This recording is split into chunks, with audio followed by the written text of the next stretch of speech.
तो बेटा आज का टॉपिक हमारा है comparison between linear and rotational motion. बड़े ध्यान से सुनिए, comparison between linear and rotational motion. देखो बेटा, दो तरह के मोशन होते हैं। और एक बात और बताऊं, जब ये कंपैरिजन खत्म होगा आप सारे वो भी फॉर्मूले बता दोगे जो आपने अब तक पढ़े नहीं थे।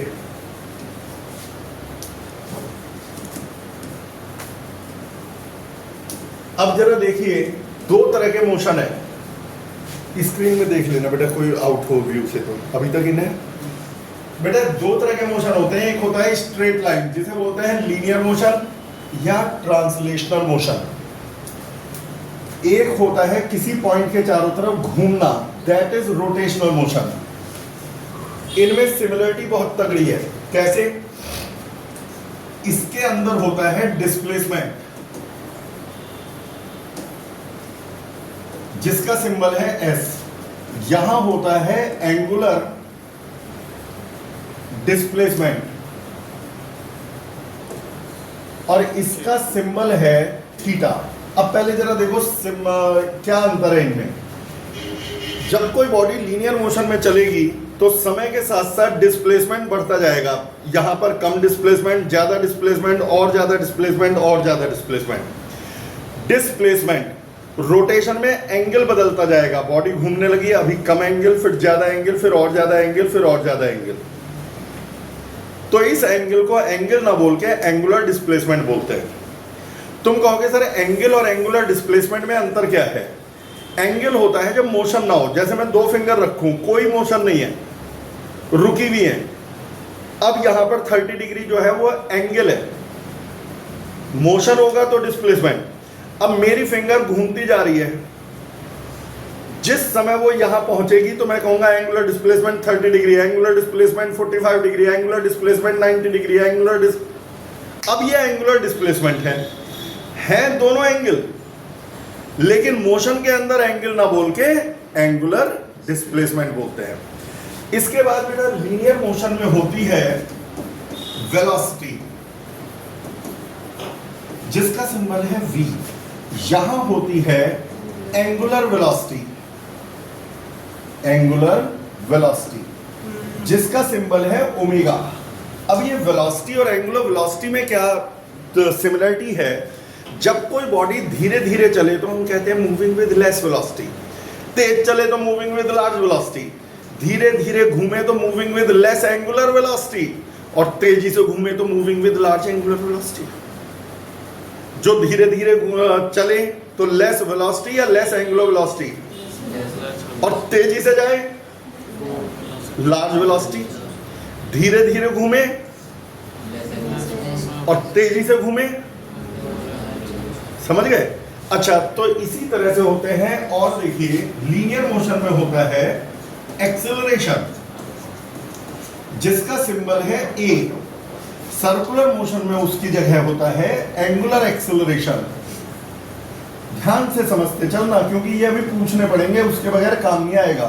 सिंबल है अल्फा। एक्सेलरेशन किसे कहते हैं? जब कोई बॉडी पहले स्लो चल रही है, अचानक फास्ट चली जाए तो हम कहेंगे देयर इज एक्सेलरेशन। कोई बॉडी स्लो घूम रही है, अचानक तेज घूमने लगे तो there is angular acceleration. Slow चलते चलते फास्ट हो जाना एक्सेलरेशन, स्लो घूमते घूमते फास्ट घूमना एंगुलर एक्सेलरेशन। इसी तरह से एंगुलर रिटार्डेशन भी होता है। कोई बॉडी फास्ट चल रही थी, अचानक स्लो हो गई तो देयर इज रिटार्डेशन। कोई बॉडी फास्ट घूम रही थी, स्लो हो गई तो वो एंगुलर रिटार्डेशन। सिंबल दोनों का एक ही है, रिटार्डेशन का भी ए है और एक्सेलरेशन का भी ए है। उसी तरह से एंगुलर एक्सेलरेशन का भी अल्फा है, एंगुलर रिटार्डेशन का भी अल्फा है। और क्या करवाती है? इसके बाद लीनियर मोशन में होता है चौथे नंबर पर फोर्स,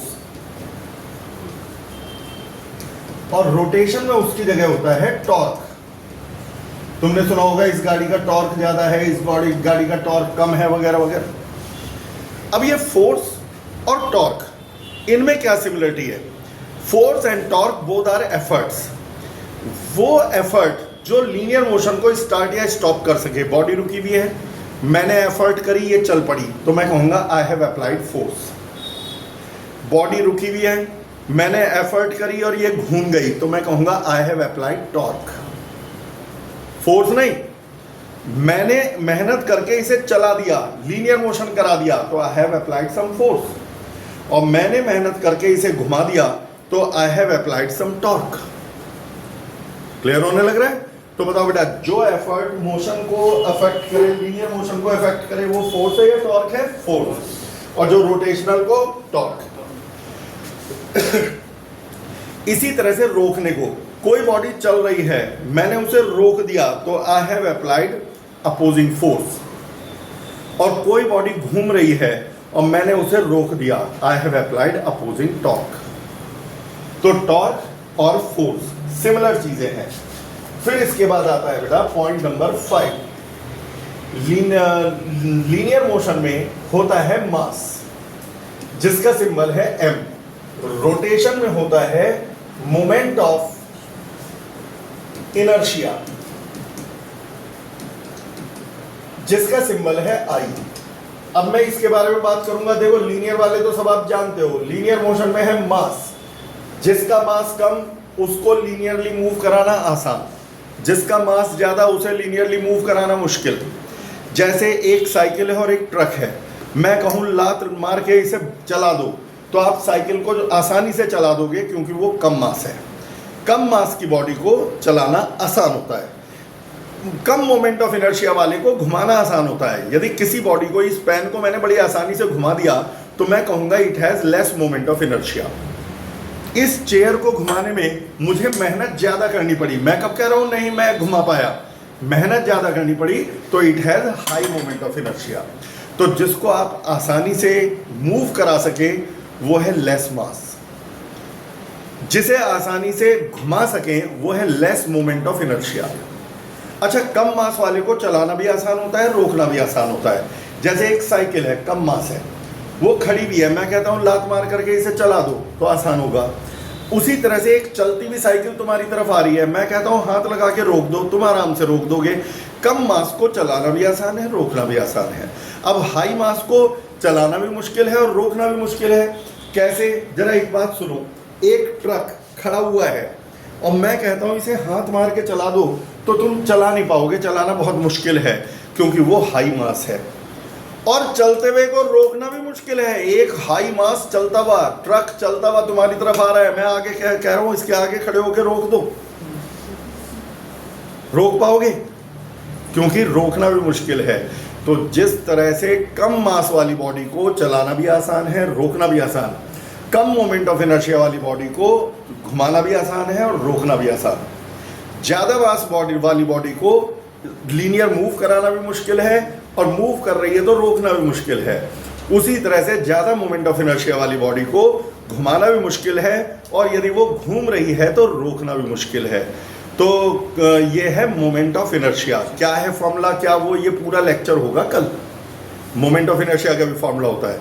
अभी तो हम बेस समझने लग रहे हैं कि भाई क्या बात चल रही है, क्या चीज किसके इक्विवेलेंट है।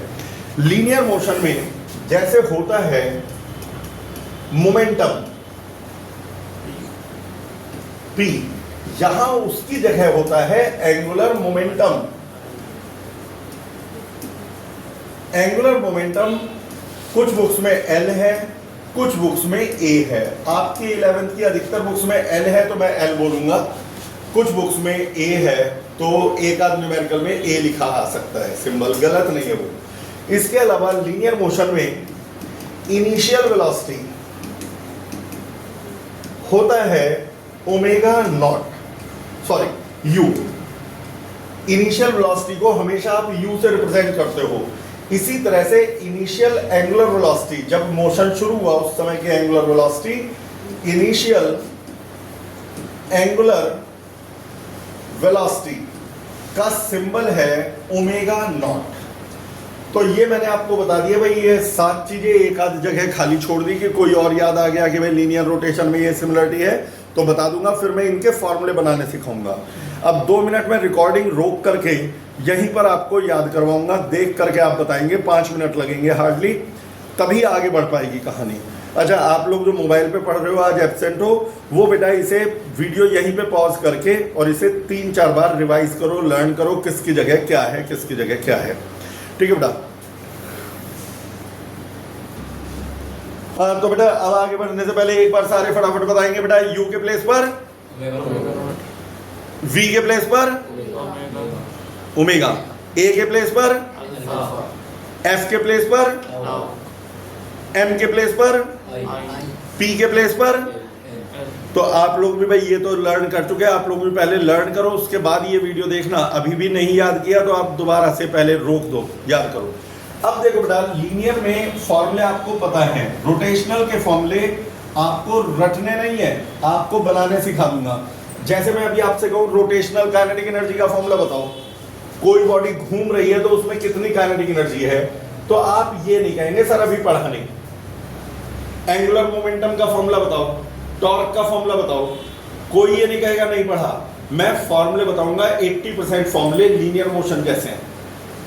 भाई लीनियर मोशन में तुमने पढ़ा हुआ है, मोमेंटम होता है मास इनटू वेलोसिटी, फोर्स होता है मास इनटू एक्सेलरेशन, वेलोसिटी होती है डिस्प्लेसमेंट अपॉन टाइम, या फिर डिफरेंशियल नोटेशन में होती है ds by dt, एक्सेलरेशन होता है change in velocity upon time, या फिर एक्सेलरेशन होता है v minus u upon t, या फिर एक्सेलरेशन होता है dv by dt। है 3 equation, v is equal to u plus at, s is equal to ut plus half at square, v square is equal to u square plus 2as। Work का formula fs cos theta, या फिर work का formula f vector dot s vector, या work का formula integral f vector dot ds vector. Kinetic energy का formula half mv square. ये वो फॉर्मूले हैं जिन्हें पढ़ पढ़ के आप बड़े हुए हैं। कोई सा 7 से पढ़ रहे हैं, कोई सा 9 से पढ़ रहे हैं। न्यूटन इक्वेशन आपने 9th-10th में पढ़ ली है, डिफरेंशियल वाले फॉर्मूले 11th में शुरू में पढ़ लिए, वर्क के फॉर्मूले वर्क एनर्जी में पढ़ लिए। रोटेशन के फॉर्मूले आप क्यों कहते हो याद नहीं, सारे फॉर्मूले एक जैसे हैं। जैसे कोई तुमसे कहेंगे P is equal to mv का रोटेशनल वर्जन क्या है, P की जगह पर L, मास की जगह I, V की जगह ओमेगा। यस, यही फॉर्मूला है एंगुलर मोमेंटम का, L is equal to I omega. यदि हम आपको कंपैरिजन कराए बगैर कहते कि आप इसे याद करो इन सारे फॉर्मूलों को, तो बड़ा मुश्किल काम होता। आपको यदि रोटेशन का कोई फॉर्मूला याद नहीं आ रहा, मैं कहूं एंगुलर मोमेंटम का बताओ, नहीं याद। मोमेंटम का याद है? मोमेंटम क्या होता है? Mass into velocity. क्या होता है मोमेंटम बेटा? तो कन्वर्ट करो, मास की जगह m की जगह i, v की जगह ओमेगा, i ओमेगा। क्यों कहते हो याद नहीं? अब यही काम सब फॉर्मूलों में होगा और सारे फॉर्मूले अब आगे आगे आप बताएंगे। f is equal to ma का रोटेशनल वर्जन टॉर्क, f की जगह टॉर्क, m की जगह i, a की जगह alpha. Torque is equal to i alpha. अगला v is equal to s upon t। बता, अब तो आप कोशिश करो बताने की। Omega is equal to v, s की जगह पर थीटा, तो theta upon t। Velocity ds by dt, तो हाँ omega d theta by dt। Time time ही रहता है।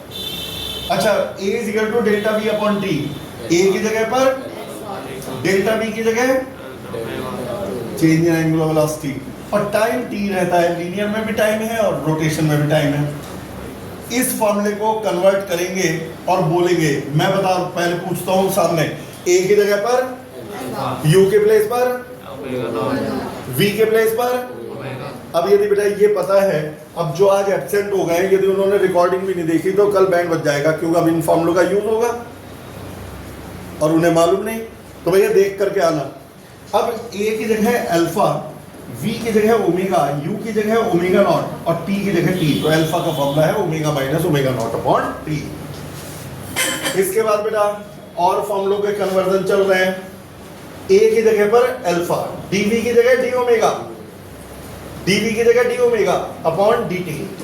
अब न्यूटन इक्वेशन भी बदली हुई है, रोटेशन में भी न्यूटन इक्वेशन होती है लेकिन लीनियर से अलग। s की जगह पर थीटा, सॉरी पहला तो v वाला चल रहा है ना, इसे अपने आप ही बोल दो पूरी equation, omega is equal to omega naught alpha T. अगला बोलो बेटा, theta is equal to omega naught T plus half alpha T square. थोड़ा गला बैठा हुआ लग रहा होगा, वैसे मैंने सुबह से रॉक्सिथ्रोमाइसिन होती है वो खा रखी है तो थोड़ा खुल गया। समझने लायक आवाज आ रही है? थोड़ा सा अंतर तो लग रहा होगा यार, वो वाली आवाज नहीं है जो मास्टर की पहले दिन थी, हो जाता है। तो बेटा अगला फॉर्मूला बीच में एक तरह से ब्रेक भी दे दिया। अब बताओ अगले वाले को फोकस्ड होकर के बताना, v square is equal to u square plus 2as rotational version omega square is equal to alpha theta. Correct. अब तुम्हें फॉर्मूला ऐसा लग रहा होगा, रोटेशन में कुछ भी पूछ लो, बोलो वर्क का फॉर्मूला टाउ थीटा कॉस। अब यहाँ एक गड़बड़ है, ये थीटा डिस्प्लेसमेंट है और ये थीटा टॉर्क और थीटा का एंगल है, तो मैं इसे थीटा की जगह कुछ और सिंबल दे देता हूँ, जैसे बीटा दे देता हूँ। तो भाई ये थीटा किसके का एंगल था? फोर्स और डिस्प्लेसमेंट का। ये एंगल है टॉर्क और एंगुलर डिस्प्लेसमेंट का। अब बाई चांस एंगुलर डिस्प्लेसमेंट को भी मैं थीटा कहूँ और उनके बीच के एंगल को भी थीटा कहूँ तो गड़बड़ हो जाएगी, तो मैंने उसे कुछ और सिंबल दे दिया कि यदि यह है टॉर्क वेक्टर और यह है एंगुलर डिस्प्लेसमेंट वेक्टर, तो उनके बीच का एंगल बीटा है, यानी दो वेक्टर के बीच का एंगल बीटा है। अब मैं इनकी डायरेक्शन भी बताऊंगा किसकी क्या डायरेक्शन होती है मेरे बेटा। अगला formula work is equal to बोलते रहिए टॉर्क वेक्टर डॉट, और अगला वर्क का formula integral torque vector dot D theta vector. और रोटेशनल काइनेटिक एनर्जी का फॉर्मूला, रोटेशनल काइनेटिक एनर्जी का formula half I omega square. अब गौर से सुनिए डायरेक्शन। लीनियर मोशन में डायरेक्शन बड़ी आसानी से निकाल लेते हैं, रोटेशन में डायरेक्शन निकालनी बुक से तो समझ में आने की नहीं। मेरे बेटा लीनियर मोशन में कोई बॉडी ये जा रही है ईस्ट की तरफ, तो आप कहोगे वेलोसिटी की डायरेक्शन है टुवर्ड ईस्ट। किसी बॉडी की डायरेक्शन ईस्ट की तरफ है और स्पीड बढ़ गई, तो इसका मतलब फोर्स भी टुवर्ड ईस्ट। क्यों? अरे बॉडी ईस्ट में जा रही है और वेलोसिटी बढ़ गई, तो यानी ईस्ट की डायरेक्शन में ही फोर्स लगाया तभी तो बढ़ी। एक बात बताइए, एक साइकिल जा रही है ईस्ट की तरफ, मैं ईस्ट की ही डायरेक्शन में फोर्स लगाऊंगा तभी तो साइकिल की वेलोसिटी बढ़ेगी।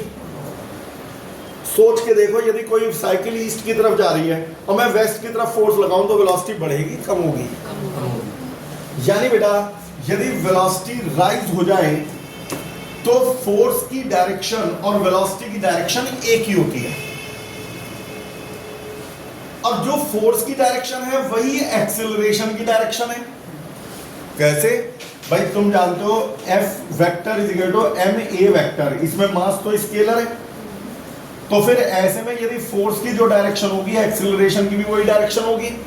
यदि मेरा फोर्स ईस्ट की तरफ है तो एक्सेलरेशन भी ईस्ट की तरफ है, फोर्स वेस्ट की तरफ है तो एक्सेलरेशन भी वेस्ट की तरफ है, फोर्स नॉर्थ की तरफ है तो एक्सेलरेशन भी नॉर्थ की तरफ है। क्या क्या काम की बातें सीखी? पहला ये सीखा वेलोसिटी की डायरेक्शन में फोर्स लगेगा तो स्पीड बढ़ेगी,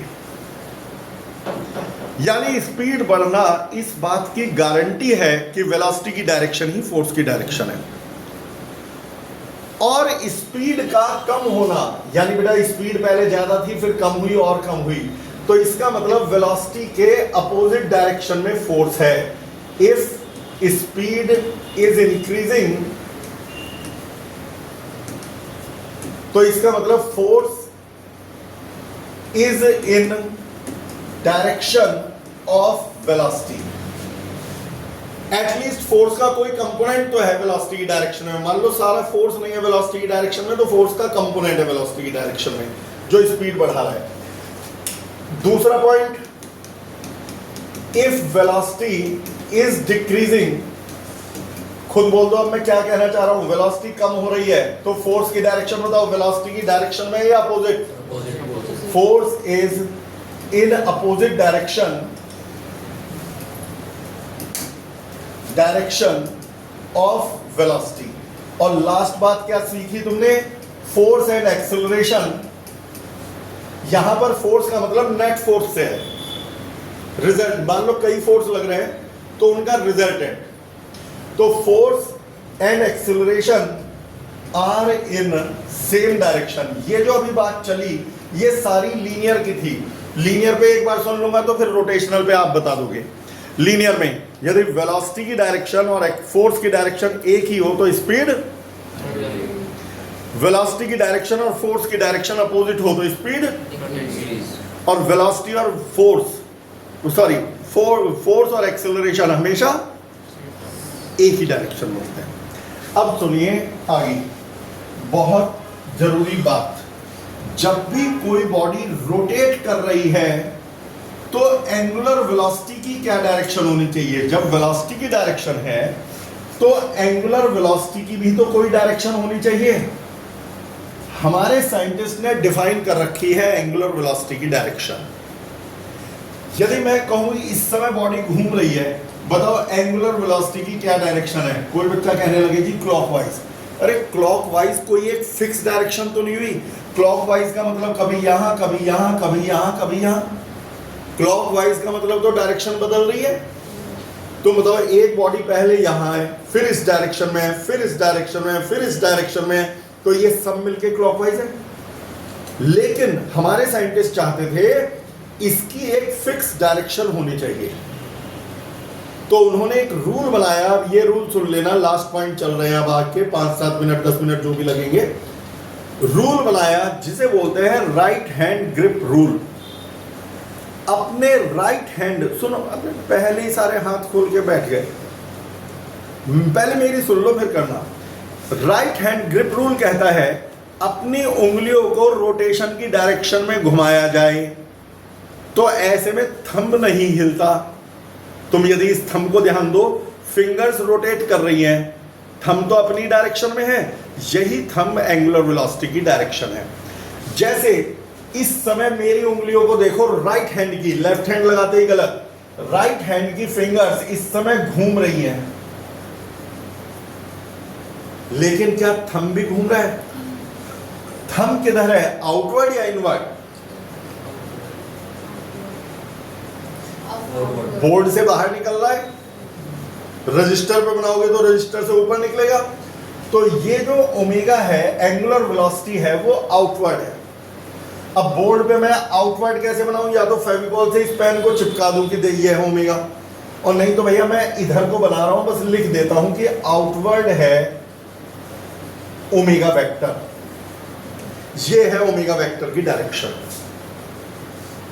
अब इसमें पहले तो ये देखो मेरा राइट हैंड सही घूम रहा है या गलत घूम रहा है? बॉडी की रोटेशन के साथ घूम रहा है या अपोजिट दिखाई दे रहा है? तो फिर ऐसे करूंगा ना, और जब ऐसे करूंगा तो थंब अब की बार बाहर जा रहा है बोर्ड से या बोर्ड के अंदर जा रहा है? तो एंगुलर वेलोसिटी होगी इनवर्ड। अब बनाऊं कहीं भी, क्योंकि मैं छेद तो करूंगा नहीं, चाहे तुम इतने पैसे ना दिए किसी ने कि मैं बोर्ड में ड्रिल करके अंदर बना दूं। लेकिन समझदार को इशारा काफी, क्या कहना चाह रहा हूं। तो ओमेगा बताओ आउटवर्ड होगा या इनवर्ड इस बार? ठीक है, omega vector is into the paper या इनटू द बोर्ड। ठीक है बेटा, तो ये हमारी एंगुलर वेलोसिटी की डायरेक्शन हो गई। अब लास्ट पॉइंट बड़े ध्यान से सुनना, यदि लीनियर वेलोसिटी बढ़ने लगे तो मतलब फोर्स की डायरेक्शन वेलोसिटी वाली है। मेरी बात को सुनो, और तुम लोग 2 बार सुनना, वीडियो देखना बार बार, मैं तो इसे पॉज करके रिकॉर्ड कर रहा हूं। बात ध्यान से सुनो, लीनियर मोशन में वेलोसिटी कब बढ़ती है? जब फोर्स की डायरेक्शन वेलोसिटी की डायरेक्शन जैसी होती है। रोटेशन की स्पीड तभी बढ़ती है जब टॉर्क की डायरेक्शन, फोर्स की जगह टॉर्क और v की जगह ओमेगा, रोटेशन की स्पीड तभी बढ़ती है जब टॉर्क की डायरेक्शन ओमेगा वाली होती है, और जब टॉर्क की डायरेक्शन ओमेगा के अपोजिट होती है तो रोटेशन की स्पीड कम होने लगती है। अब मेरी बॉडी घूम रही थी, याद रहे ओमेगा इनवर्ड है, मेरी बॉडी घूम रही थी, घूमते घूमते घूमते तेज हो गई। कोई कहे टॉर्क की डायरेक्शन बताओ, यदि तेज हो गई तो फोर्स टॉर्क की डायरेक्शन ओमेगा वाली है। ओमेगा इनवर्ड है, तो टॉर्क भी इनवर्ट है। नहीं आया दिमाग में? ये फिर से बताओ बेटा। सबसे पहले एक बार ओमेगा से शुरू करते हैं। पिन ड्रॉप साइलेंस रखो, ध्यान से बताइए। ये बॉडी घूम रही है और ये भी बॉडी रोटेट कर रही है। एंगुलर वेलोसिटी की डायरेक्शन कौन से रूल से निकालते हैं? Right hand grip rule. फिर से बोलो, कौन सा? इस समय मेरा राइट हैंड रोटेशन के साथ मैच कर रहा है, ये ओमेगा है। ओमेगा कैसा है? आउटवर्ड। अब यदि ये घूमते घूमते तेज हो गया, घूमते घूमते तेज घूमने लगा, तो टॉर्क की डायरेक्शन ओमेगा वाली होगी। यदि ओमेगा आउटवर्ड है तो टॉर्क भी आउटवर्ड है। जैसे लीनियर मोशन में वेलोसिटी बढ़ने लगे तो फोर्स और वेलोसिटी सेम डायरेक्शन। साइकिल जा रही है, जिस डायरेक्शन में वेलोसिटी है उसी डायरेक्शन में फोर्स लगाने से स्पीड बढ़ जाती है। तो घूमती हुई बॉडी में जिस डायरेक्शन में v की जगह ओमेगा, f की जगह टॉर्क, जिस डायरेक्शन में ओमेगा है उसी डायरेक्शन में टॉर्क लगाने से रोटेशन की स्पीड बढ़ती है। अब तो आया होगा। और इस वाले पे बताओ, ये बॉडी घूम रही है, मेरा राइट हैंड, अब ये तुम लोगों को साफ दिख रहा होगा, स्क्रीन पे नहीं दिखेगा, स्क्रीन 2D है और तुम्हारा कमरा 3D। अब बताओ, मेरा ये पूरा हाथ घूम रहा है रोटेशन की तरफ, थंब किधर है? आउटवर्ड या इनवर्ड? तो omega vector inward, angular velocity inward, angular velocity. अब यदि रोटेशन की स्पीड बढ़ने लगी तो टॉर्क और ओमेगा एक ही डायरेक्शन में है, तो ओमेगा यदि इनवर्ड तो टॉर्क भी इनवर्ड।